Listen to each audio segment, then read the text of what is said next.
Good morning. आज हम यहाँ पर फिजिक्स में अंतःनाभिकीय बलों के बारे में पढ़ा रहे हैं। इंटर न्यूक्लियर फोर्सेस, इसके बारे में पढ़ा रहे हैं। तो इसमें आपने देखा कि परमाणु के अंदर नाभिक होता है और नाभिक में जो है प्रोटॉन और न्यूट्रॉन मूल कण होते हैं। अब ये हम जानते हैं कि जो ये प्रोटॉन है, प्रोटॉन धनावेशित कण है। ये प्रोटॉन धनावेशित कण है और इस पर धनावेश की जो मात्रा होती है कितनी होती है प्रोटॉन पे?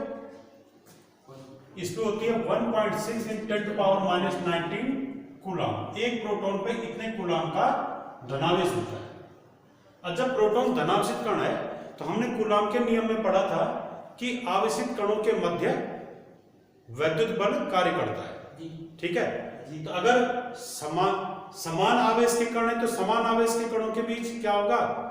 समान प्रकृति के जो आवेशित कण होंगे उनके बीच हमेशा वैद्युत प्रतिकर्षण बल कार्य करेगा। जैसे प्रोटॉन प्रोटॉन के बीच दोनों धनावेशित कण है तो इनके बीच वैद्युत प्रतिकर्षण बल कार्य करेगा। इलेक्ट्रॉन प्रोटॉन है, ये एक ऋणावेशित कण एक धनावेशित कण है तो इनके मध्य वैद्युत आकर्षण बल कार्य करेगा।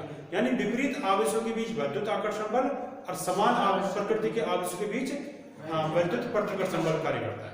ठीक है, तो यहाँ नाभिक में ये जो प्रोटॉन है ये धनावेशित कण है, इनके बीच भी क्या होना चाहिए? वैद्युत प्रतिकर्षण बल कार्य करना चाहिए। अगर इनके बीच वैद्युत प्रतिकर्षण बल कार्य कर रहा है तो ये प्रोटॉन क्या होंगे? नाभिक से बाहर आ जाने चाहिए थे प्रतिकर्षित होकर। ठीक है, इसका मतलब है अगर इन प्रोटॉन के बीच वैद्युत प्रतिकर्षण बल कार्य कर रहा है तो ये नाभिक से बाहर आना चाहिए। इस ढंग से तो नाभिक का अस्तित्व खत्म हो जाना चाहिए था। ठीक है, यानी प्रोटॉन नाभिक के अंदर नहीं रहना चाहिए थे। कुछ देर बाद न्यूट्रॉन उदासीन कण है, इन उदासीन कणों के बीच वैद्युत बल कार्य नहीं करता। परंतु जो गुरुत्वाकर्षण बल है, आपने न्यूटन का गुरुत्वाकर्षण नियम पढ़ा था, उसमें आपने पढ़ा था कि ब्रह्मांड में प्रत्येक पिंड या कण के मध्य एक आकर्षण बल कार्य करता है। ठीक है, उसे हम गुरुत्वाकर्षण बल कहते हैं। वो आकर्षण बल पिंड के द्रव्यमान के कारण कार्य करता है। तो यहाँ प्रोटॉन का भी द्रव्यमान होता है, न्यूट्रॉन का भी द्रव्यमान है। तो अतः प्रोटॉन न्यूट्रॉन या न्यूट्रॉन या के बीच क्या होना चाहिए? गुरुत्वाकर्षण बल भी कार्य करना चाहिए। ठीक है, जैसे पृथ्वी सूर्य और पृथ्वी के मध्य क्या लगता है? आकर्षण बल लगता है। चंद्रमा पृथ्वी के मध्य आकर्षण बल लगता है। वैसे ये भी तो कण हैं, इनके बीच भी आकर्षण बल लगना चाहिए, गुरुत्वाकर्षण बल। तो गुरुत्वाकर्षण बल लगना चाहिए इनके मध्य, उससे एक दूसरे को आकर्षित करना चाहिए इनको। ठीक है, और आवेशित कणों के मध्य क्या होता है? आवेश के रूप में देखें तो प्रोटॉन आवेशित कण है, इनके मध्य वैद्युत प्रतिकर्षण बल लगना चाहिए। इस कारण से ये प्रोटॉन एक दूसरे को प्रतिकर्षित करने चाहिए थे जिससे कि नाभिक से बाहर हो जाए। तो अगर इनके मध्य वैद्युत प्रतिकर्षण बल लगता तो ये प्रोटॉन नाभिक से बाहर आते। इस ढंग से तो प्रोटॉन नाभिक का अस्तित्व खत्म हो जाता है। परंतु नाभिक स्थायी कण है। नाभिक क्या रहता है? स्थायी रहता है। ठीक है, नाभिक खत्म नहीं होता है। तो इसका अर्थ है कि यहां पर वैद्युत बलों की तुलना में कोई वैद्युत बल गुरुत्वाकर्षण बल के साथ साथ यहां पर कोई एक बल और होगा जो कि यहां इन प्रोटॉन न्यूट्रॉनों को आपस में बांधे रखता होगा। ठीक है, और प्रबल रूप से बांधे रखता होगा। ठीक, तो नाभिक के अंदर जो प्रोटॉन न्यूट्रॉन है अर्थात न्यूक्लियॉन, तो नाभिक के अंदर जो न्यूक्लियॉन होते हैं इनके मध्य, इन न्यूक्लियॉन के मध्य एक प्रबल आकर्षण बल कार्य करता है। उस प्रबल आकर्षण बल को कहते हैं अंतःनाभिकीय बल। ठीक है, यानी नाभिक के अंदर विद्यमान न्यूक्लियॉनों के बीच लगने वाला आकर्षण बल प्रबल अंतःनाभिकीय बल कहलाता है। ठीक है, यह प्रबल नाभिकीय बल कहलाता है। आपने प्रबल नाभिकीय बल में पढ़ा था इसको। ठीक, तो ये प्रबल नाभिकीय बल है, जो अंतःनाभिकीय बल है, यही क्या करता है? प्रोटॉन न्यूट्रॉन को आपस में बांध के रखता है।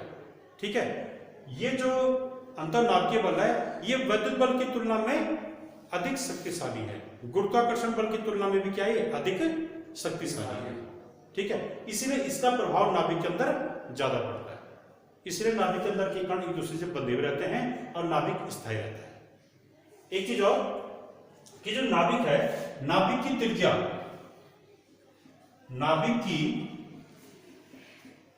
त्रिज्या, ये लगभग 10 की घात ऋण 14 से 10 की घात ऋण 15 मीटर की कोटि की होती है। इतने मीटर के लगभग होती है नाभिक की त्रिज्या।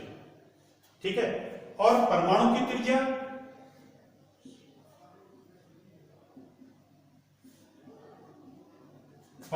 त्रिज्या होती है 10 की घात ऋण 10 मीटर की कोटि की। ये बड़ी संख्या है 10 की घात ऋण 10। ठीक है, अब जो वैद्युत बल होता है, हमने वैद्युत बल में ये पढ़ा था कूलॉम के सूत्र में कि F is proportional to Q1 Q2 upon R square. यहां से हमने पढ़ा था कि F is proportional to 1 upon R square. यानी दूरी घटने पर वैद्युत बल क्या होता है, ये वैद्युत बल, दूरी घटेगी तो वैद्युत बल बढ़ेगा, परंतु एक सीमा तक। जब आवेशों के बीच की दूरी परमाणुविक दूरी हो जाती है, यानी जब आवेशों के बीच की दूरी क्या हो जाती है, इतनी हो जाती है, इतनी या इससे भी कम। जब आवेशों के बीच की दूरी 10 की घात ऋण 14 या 10 की घात ऋण 15 मीटर की रेंज में आती है, जब आवेशित कणों के बीच की दूरी इतनी या इससे कम होती है, तो वहां पर वैद्युत बल कार्य नहीं करता है, वहां पर वैद्युत बल नगण्य हो जाता है। ठीक है, इतनी दूरी पर जब दूरी का मान इतना हो जाएगा, इससे कम हो जाएगा, तो तब जब उस स्थिति में वैद्युत बल क्या हो जाएंगे, ऐसी स्थिति में वैद्युत बल नगण्य हो जाएंगे। और यहां पर जो नाभिक की त्रिज्या है, नाभिक के अंदर ही तो प्रोटॉन है, तो प्रोटॉनों के बीच की दूरी जो है इतनी नहीं होती है, इससे भी बहुत कम होती है, क्योंकि प्रोटॉन नाभिक के अंदर है। नाभिक की त्रिज्या है करीब करीब इतनी, और उसके अंदर प्रोटॉन है, तो प्रोटॉन तो और भी पास पास होंगे जी। तो प्रोटॉनों के बीच की दूरी क्योंकि 10 की घात ऋण 14 मीटर से भी कम होती है, और इतनी कम दूरियों पर वैद्युत बल उपेक्षणीय हो जाता है, नगण्य हो जाता है, अतः यहाँ वैद्युत बल का प्रभाव पता नहीं लग पाता, ये वैद्युत बल यहाँ पे क्षीण हो जाता है। ठीक है, इसीलिए ये प्रोटॉन एक दूसरे को प्रतिकर्षित नहीं कर पाते। ठीक है, और जो प्रबल नाभिकीय बल है, ये अंतर्नाभिकीय बल, ये जो है इतनी दूरियों पर प्रभावी रहता है। ठीक है, तो इतनी कम दूरियों पर, यानी नाभिक की जो त्रिज्या होती है, नाभिकीय दूरियों पर प्रबल नाभिकीय बल अर्थात अंतर्नाभिकीय बल ही क्या होता है, प्रभावी होता है। और ये बल आकर्षण प्रकृति का होता है, इसलिए क्या करता है, प्रोटॉन को आपस में बांध के रखता है, या प्रोटॉन न्यूट्रॉन को आपस में आकर्षण बल से बांध के रखता है, या न्यूट्रॉन को भी आपस में आकर्षण बल से बांध के रखता है। ऐसा मत सोचना कि जो ये अंतर्नाभिकीय बल है ये केवल प्रोटॉन न्यूट्रॉन के बीच लगता है, ये प्रोटॉन के बीच में लगता है। ठीक है, प्रोटॉन के बीच में लगेगा ये प्रबल नाभिकीय बल, न्यूट्रॉन के बीच में लगेगा ये प्रबल नाभिकीय बल, और प्रोटॉन न्यूट्रॉन के बीच में लगेगा ये प्रबल नाभिकीय बल। ठीक है, यानी प्रबल नाभिकीय बल से प्रोटॉन एक दूसरे से आकर्षण बल से जुड़े होंगे, न्यूट्रॉन भी एक दूसरे से आकर्षण बल से जुड़े होंगे, और प्रोटॉन न्यूट्रॉन भी एक दूसरे से आकर्षण बल से जुड़े हुए होंगे। ठीक है, अब इसके गुण क्या है,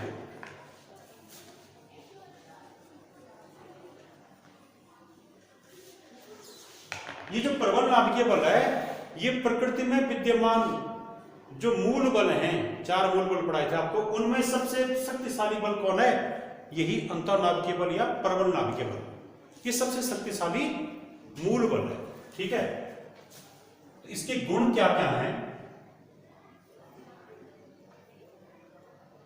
कि इसकी प्रकृति क्या होती है, प्रकृति माने किस प्रकार का होता है, आकर्षण या प्रतिकर्षण। इसकी प्रकृति होती है आकर्षणात्मक, यानी आकर्षण बल है। ठीक है, दूसरा कि ये लघु परास का बल है। लघु परास का बल मतलब ये बहुत छोटी दूरियों पर कार्य करता है। कितनी छोटी दूरियों पर, 10 की घात ऋण 14 मीटर से भी कम दूरियों पर। ठीक है, यह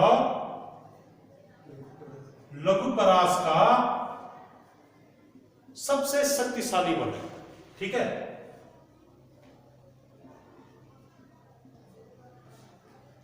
और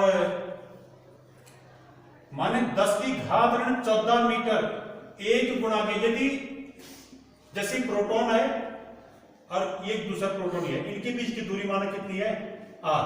तो अगर r का मान 10 की घात ऋण 14 मीटर से क्या है, कम है, तो ये बल जरूर कार्य करेगा।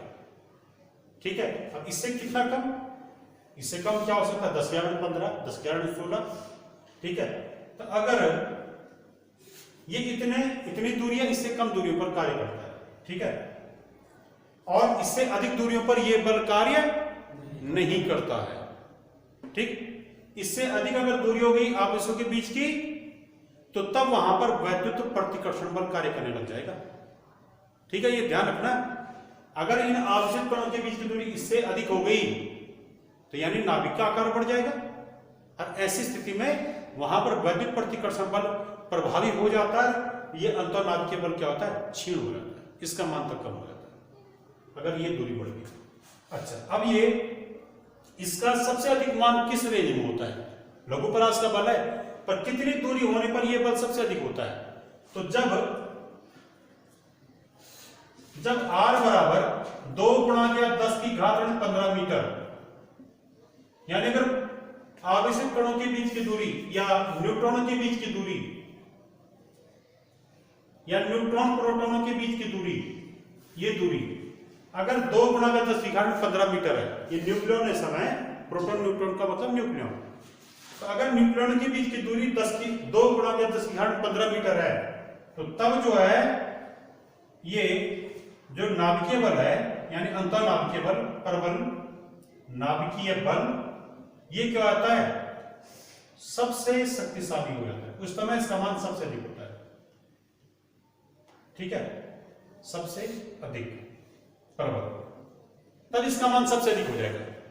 तो परबल नाभिकीय बल का सबसे अधिक मान 2 गुणा 10⁻15 मीटर की दूरी पर होता है। जब न्यूक्लियन के बीच की दूरी इतनी ज्यादा होती है, तब इस बल का मान सर्वाधिक होता है।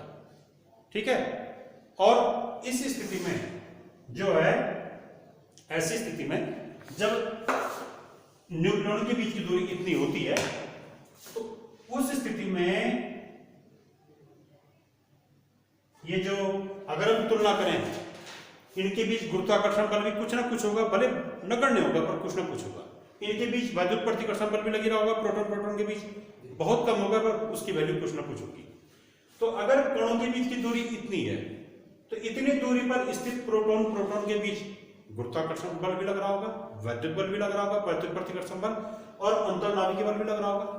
तो उनमें आपस में क्या वो है, संबंध है, तो वो दिखा रहा है यहाँ पे। Fg माने ग्रेविटेशनल फोर्स, गुरुत्वाकर्षण बल। ठीक है, Fg अनुपात ratio Fe electric force ratio, F इसको N लिख दीजिए न्यूक्लियर फोर्स।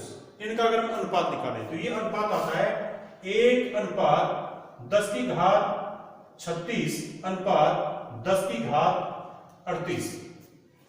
ठीक है, ये अनुपात कितना आता है, 1/10⁻36 अनुपात 10⁻38। ठीक है, अच्छा यहां पर देखिए,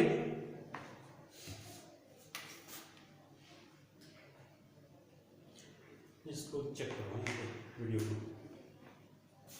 चेक करो। ठीक है, ठंडा नहीं होगा तो न्यूक्लियन के बीच की दूरी इतनी होने पर, 2 गुणा 10⁻15 मीटर की दूरी होने पर, वहां पर न्यूक्लियनों के बीच जो गुरुत्वाकर्षण बल, वैद्युत बल और नाभिकीय बल कार्य कर रहा होगा, उनके मध्य ये संबंध होता है 1/10⁻36 अनुपात 10⁻38। तो इसका मतलब क्या है कि 1/10⁻36 का मतलब है, एक मतलब इसके लिए गुरुत्वाकर्षण बल की तुलना में वैद्युत बल कितना होगा, कि वैद्युत बल गुरुत्वाकर्षण बल की तुलना में 10⁻36 गुना होगा, प्रबल होगा जी। कि वैद्युत बल, ये सेकंड में वैद्युत बल है, तो वैद्युत बल गुरुत्वाकर्षण बल की तुलना में 10⁻36 गुना प्रबल होता है। यानी अगर गुरुत्वाकर्षण बल का मान, सपोज गुरुत्वाकर्षण बल का मान है 35 न्यूटन माना, तो वैद्युत बल का मान कितना होगा उस समय, 35 गुणा 10⁻36 न्यूटन, इतना ज्यादा होगा। और उसी समय इसका मान कितना होगा, न्यूक्लियर फोर्स का मान 35, इसकी तुलना में 10⁻38 होता है, गुणा 10⁻38, इतना अधिक प्रबल है। ठीक है, और इन दोनों में देखिए, वैद्युत बल की तुलना में नाभिकीय बल कितने का अंतर आ रहा है, 2 का अंतर आ रहा है, तो 10⁻2 गुना प्रबल होता है। 10⁻2 का मतलब होता है 100। तो इतनी दूरी पर नाभिकीय बल वैद्युत बल की तुलना में 100 गुना प्रबल होता है। ठीक है, अब देखिए इसमें ये आकर्षण प्रकृति का ये आपने पढ़ लिया, और ये जो बल है ये आवेशों पर निर्भर नहीं करता, चाहे आवेशित कण है नाभिक के अंदर, चाहे उदासीन कण है, यानी चाहे प्रोटॉन है चाहे न्यूट्रॉन है, ये सभी कणों के बीच ये अंतर्नाभिकीय बल कार्य करता है।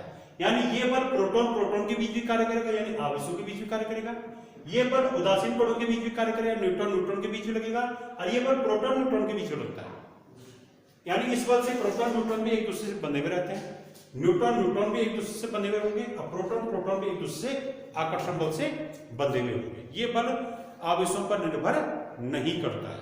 ठीक है, अब जो हल्के नाभिक है, यानी जो स्थायी नाभिक कह रहे थे जिनको हम, यानी जिनका परमाणु क्रमांक 20 से कम था, 20 तक था। ठीक है, या हमने जिनके लिए निकाला था N/P इक्वल टू 1.5, ये निकाला था, इज लेस देन। तो वो नाभिक स्थायी थे, तो उनमें क्या होता है, उनमें जो है प्रोटॉन की संख्या कम होती है, न्यूट्रॉन की संख्या भी बहुत ज्यादा नहीं होती है। ठीक है, तो वहां पर जो है नाभिक का आकार छोटा होता है, और ऐसी स्थिति में नाभिक का आकार छोटा होने के कारण वहां पर ये वैद्युत बल वहां पर प्रभावी नहीं हो पाता, वहां पर अंतर्नाभिकीय बल ज्यादा प्रभावी होता है। इसलिए वो अंतर्नाभिकीय बल के कारण ये क्या होता है, वहां पर प्रोटॉन न्यूट्रॉन आपस में बंधे हुए रहते हैं, आकर्षण बल से बंधे हुए रहते हैं, इसलिए वो नाभिक क्या होते हैं, स्थायी होते हैं। परंतु जैसे से ये N/P का मान 1.5 के बराबर है, इससे ज्यादा आता है, यानी जैसे जैसे क्या होता है नाभिक में प्रोटॉनों की संख्या और न्यूट्रॉनों की संख्या बढ़ने लगती है, तो तब क्या होता है, उस स्थिति में यहां पर नाभिक का आकार भी बढ़ने लगता है। नाभिक का आकार बढ़ेगा तो क्या होगा, एक स्थिति ऐसी आएगी जब R का मान की नाभिक की त्रिज्या क्या हो जाएगी, 1 गुणा 10⁻14 मीटर से अधिक हो जाएगी, और इससे अधिक दूरी होने पर जब त्रिज्या नाभिक की इससे अधिक हो जाएगी तो तब जो है वहां पर प्रबल नाभिकीय बल प्रभावी नहीं रह पाता। मैंने कहा था ना, इससे अधिक दूरी पर प्रभावी नहीं होता, इससे कम दूरी पर प्रभावी होता है।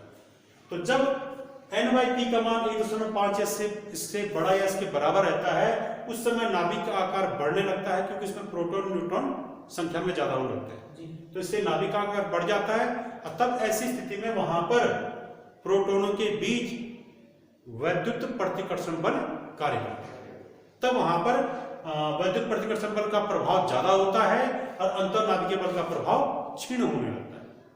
अब इस स्थिति में क्या होता है, वहां पर प्रोटॉन के बीच प्रतिकर्षण बल लगने लगता है।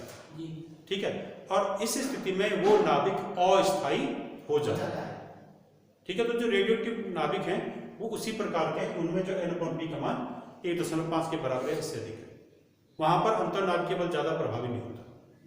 ठीक है, अतः वो अपने को स्थायित्व को प्राप्त करने के लिए अपने अंदर से कुछ लगातार कणों को बाहर निकालते रहते हैं, जिन्हें हम अल्फा बीटा गामा किरणें कहते हैं। अब जो है इसके बाद इसमें ये आपने इसके गुण पढ़े,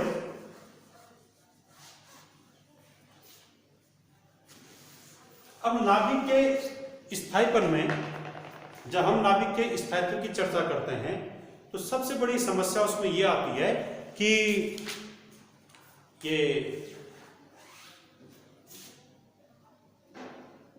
जो न्यूट्रॉन है वो जो है स्थायी नहीं रह पाता है।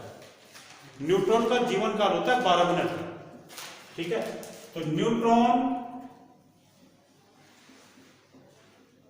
प्रोटॉन जो परिकल्पना है, न्यूट्रॉन प्रोटॉन परिकल्पना का मतलब है कि नाभिक के अंदर न्यूट्रॉन और प्रोटॉन रहते हैं। ठीक है, अलग अलग वैज्ञानिकों के द्वारा समय समय पर अलग अलग परिकल्पनाएं दी गई। किसी वैज्ञानिक का कहा कि न्यूट्रॉन के नाभिक के अंदर क्या होना चाहिए, प्रोटॉन और इलेक्ट्रॉन होने चाहिए। किसी ने कहा नाभिक के अंदर इलेक्ट्रॉन और न्यूट्रॉन होने चाहिए, किसी ने कहा नाभिक के अंदर न्यूट्रॉन और प्रोटॉन होने चाहिए। तो उनमें सबसे अधिक मान्यता इस वाली परिकल्पना को मिली है कि नाभिक के अंदर न्यूट्रॉन प्रोटॉन होने चाहिए। अभी तक हम इसी को मानते हैं जी। ठीक है, तो न्यूट्रॉन प्रोटॉन जो परिकल्पना है, इस परिकल्पना को मानने में सबसे बड़ी दिक्कत ये थी कि न्यूट्रॉन अब जो प्रोटॉन नाभिक के अंदर हैं, इनमें न्यूट्रॉन जो कण है इसका लाइफ जो पीरियड होता है वो है 12 मिनट।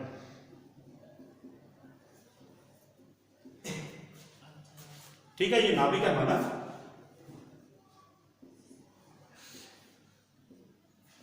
तो न्यूट्रॉन की लाइफ है 12 मिनट की। 12 मिनट के बाद न्यूट्रॉन किसी अन्य कण में परिवर्तित हो जाता है।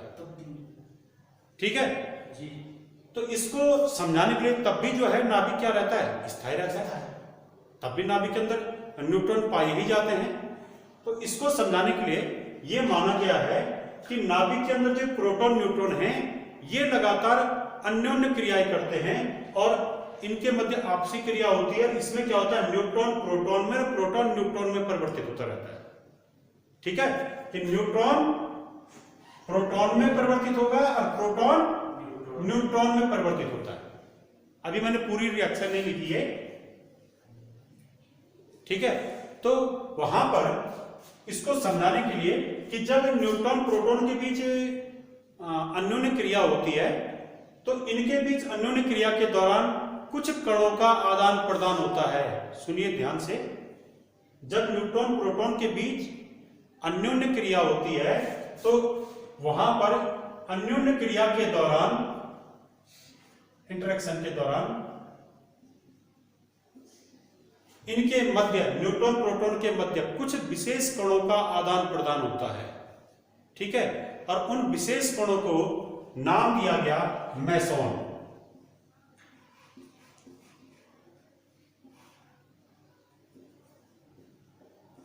Meson particle. ठीक है, तो सन 1935 में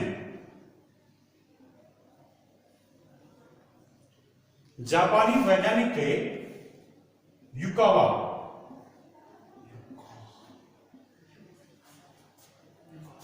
तो युकावा जापानी वैज्ञानिक थे। तो इन्होंने जो है सन 1935 में एक परिकल्पना दी। ये माना कि नाभिक स्थायी इसलिए रहता है कि नाभिक के अंदर जो न्यूट्रॉन प्रोटॉन है, ये लगातार एक दूसरे में परिवर्तित होते रहते हैं। इनके मध्य अन्योन्य क्रिया होती है और अन्योन्य क्रिया के दौरान न्यूट्रॉन प्रोटॉन के बीच कुछ विशेष कणों का आदान प्रदान होता है। वो कण मेसॉन कण है। और युकावा ने दो प्रकार के मेसॉन कणों को बताया, एक तो म्यू प्लस, एक म्यू माइनस। ये दो कणों को बताया कि दो प्रकार के मेसॉन कण हैं, म्यू प्लस, म्यू माइनस। ठीक है, तो युकावा ने इसको प्रयोग से सिद्ध नहीं किया था। युकावा ने क्या किया, जो क्वांटम मैकेनिक्स है, क्वांटम मैकेनिक्स का जो फिजिक्स की एक ब्रांच है क्वांटम मैकेनिक्स से, तो उसमें उससे जो जब वो गणितीय विवेचना कर रहे थे अपनी, तो गणितीय विवेचना के दौरान उन्होंने जो है ये पाया, क्वांटम मैकेनिक्स का अध्ययन करने के बाद ये पाया युकावा ने कि न्यूट्रॉन प्रोटॉन के बीच इन कणों का आदान प्रदान होता है। परंतु वो एक परिकल्पना के रूप में कहा, उन्होंने सिर्फ इसको बात कही पर इसको सिद्ध नहीं कर पाए थे। ठीक है, बाद की खोजों में जब अंतरिक्ष किरणों पे वैज्ञानिक खोज कर रहे थे, तो अंतरिक्ष किरणों पे खोज के दौरान जो है इन कणों का अस्तित्व पाया गया। ये कण वास्तव में पाए गए कि ये कण है ब्रह्मांड में। ठीक है, ये कण वास्तव में होते हैं, ऐसा नहीं कि युकावा ने ऐसे कह दिया होगा। तो युकावा ने जिन कणों की एक घोषणा की थी कि ये कण, इन कणों का आदान प्रदान होता है, वो कण वास्तव में अंतरिक्ष किरणों का जब अध्ययन किया रहा था, उस अध्ययन के दौरान इन कणों के बारे में, इन कणों को वास्तव में पाया गया कि ये कण होते हैं।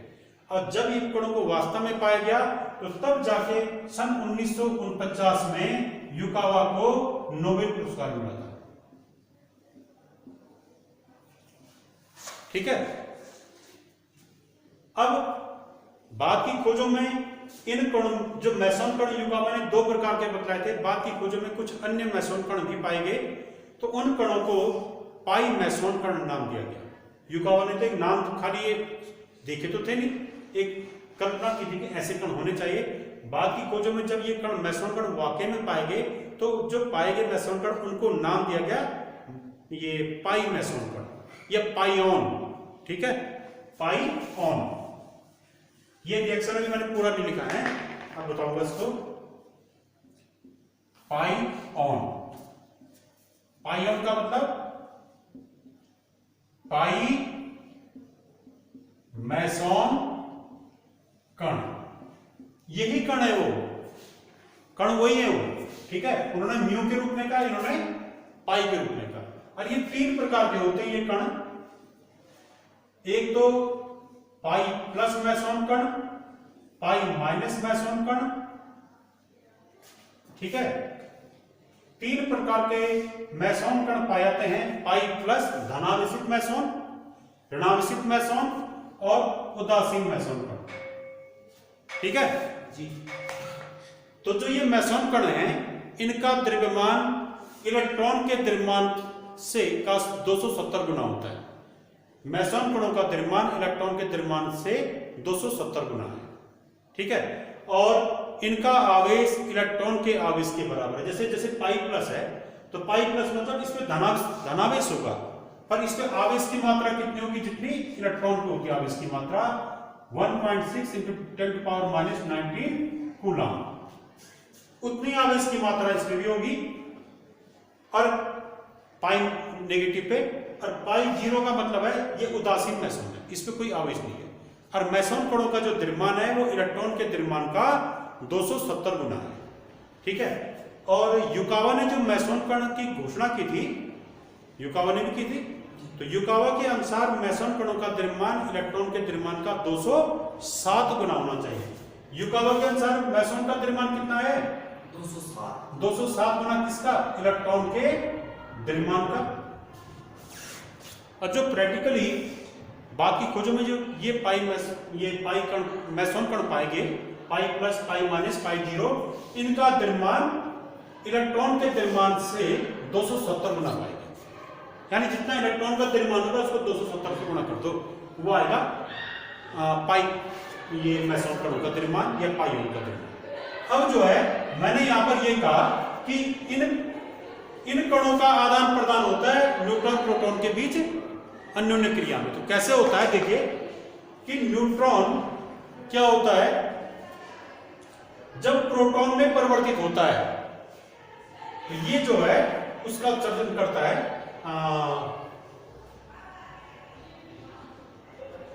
पाई नेगेटिव मैसॉन का, ठीक है। न्यूट्रॉन पाई में, इसमें ऐसा दर्शाइए इसको, ये इसका मतलब क्या है कि जो प्रोटॉन है, प्रोटॉन के चारों ओर पाई नेगेटिव जो मैसॉन कण है इनका एक आवरण रहता है, और ये आवरण मिलके क्या बनाता है, न्यूट्रॉन। फिर न्यूट्रॉन टूटेगा, फिर वो क्या बनाएगा, प्रोटॉन प्लस पाई मैसॉन।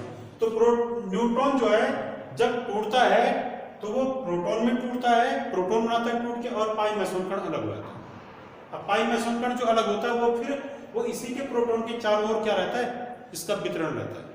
जब प्रोटॉन कण इसके चारों ओर इसका वितरण होगा, सांख्यिकीय वितरण होगा, और फिर ये मिलकर क्या बना देंगे, न्यूट्रॉन। तो ये एक दूसरे में लगातार परिवर्तित होते रहते हैं। ये रिएक्शन ही है, आधी इधर है आधी इधर है, इससे ये बनेगा, इससे ये बनेगा। न्यूट्रॉन प्रोटॉन में, प्रोटॉन न्यूट्रॉन में कन्वर्ट होता रहेगा, न्यूट्रॉन या प्रोटॉन में कन्वर्ट हो गया, फिर ये दोनों मिले, फिर क्या बन गया, न्यूट्रॉन बन गया। क्योंकि प्रोटॉन का आवेश भी उतना ही है, पाई मैसॉन का आवेश भी उतना ही। मैंने कहा ना, पाई मैसॉन पे कितना आवेश होता है, इलेक्ट्रॉन के आवेश के बराबर। नेगेटिव आवेश है पाई मैसॉन पे, और इस पे कितना आवेश है, इलेक्ट्रॉन। प्रोटॉन पे भी इलेक्ट्रॉन का आवेश होता है, पर धनात्मक होता है। इस पे उतना ही धन आवेश और उतना ही यहाँ पर क्या ऋण आवेश है, दोनों मिलकर क्या हो जाएंगे, उदासीन, यानी न्यूट्रॉन बन जाएगा। इसी प्रकार से प्रोटॉन भी क्या होता है, जब टूटता है तो प्रोटॉन न्यूट्रॉन में टूटता है, साथ में क्या बन जाता है, पाई प्लस बन जाता है, ठीक है। और न्यूट्रॉन के चारों ओर ये पाई प्लस जो कण है, धनात्मक पाई कण, इनका वितरण रहता है। फिर ये आपस में मिलते हैं, फिर क्या बनाते हैं, प्रोटॉन। तो यानी प्रोटॉन न्यूट्रॉन में, न्यूट्रॉन प्रोटॉन में लगातार परिवर्तित होते रहते हैं। इससे जो है नाभिक का स्थायित्व बना रहता है, ठीक है। तो यहां पर एक चीज देखिए, पाई प्लस और पाई माइनस, इनके द्वारा क्या समझाया गया कि न्यूट्रॉन का प्रोटॉन में, प्रोटॉन का न्यूट्रॉन में कैसे कन्वर्जन, परिवर्तन होता है। यानी प्रोटॉन न्यूट्रॉन के बीच, न्यूट्रॉन प्रोटॉन या प्रोटॉन न्यूट्रॉन के बीच अन्योन्य क्रिया कैसे होती है, ये तो पाई प्लस पाई माइनस की उत्पत्ति से समझाया गया। परंतु अगर हम ये समझाएं कि प्रोटॉन प्रोटॉन के बीच भी अन्योन्य क्रिया होती है, इनके बीच भी अन्योन्य क्रिया होती है, और न्यूट्रॉन न्यूट्रॉन के बीच भी अन्योन्य क्रिया होती है, ये भी तो आपसी आकर्षण बल से बंधे हुए रहते हैं, नाभिकीय बल से, तो बंधे हुए रहते हैं मतलब इनके मध्य अन्योन्य क्रिया होती है, ये भी बंधे हुए। तो प्रोटॉन प्रोटॉन यानी समान आवेश के कणों के बीच या एक जैसे कणों के बीच अन्योन्य क्रिया को समझाने के लिए वैज्ञानिकों ने यहाँ पर एक तीसरे प्रकार के पाई कण के बारे में बताया, जिसको कहा गया पाई जीरो, पाई उदासीन वाला। तो देखिए इसमें कैसे बनेगा कि प्रोटॉन का प्रोटॉन में कैसे होता है कन्वर्जन, कि प्रोटॉन प्रोटॉन एक प्रोटॉन कण दूसरे प्रोटॉन कण में परिवर्तित होता है, पर साथ में यहां पर क्या बन जाता है, उदासीन पाई कण, इसमें कोई आवेश नहीं होता। और ऐसे न्यूट्रॉन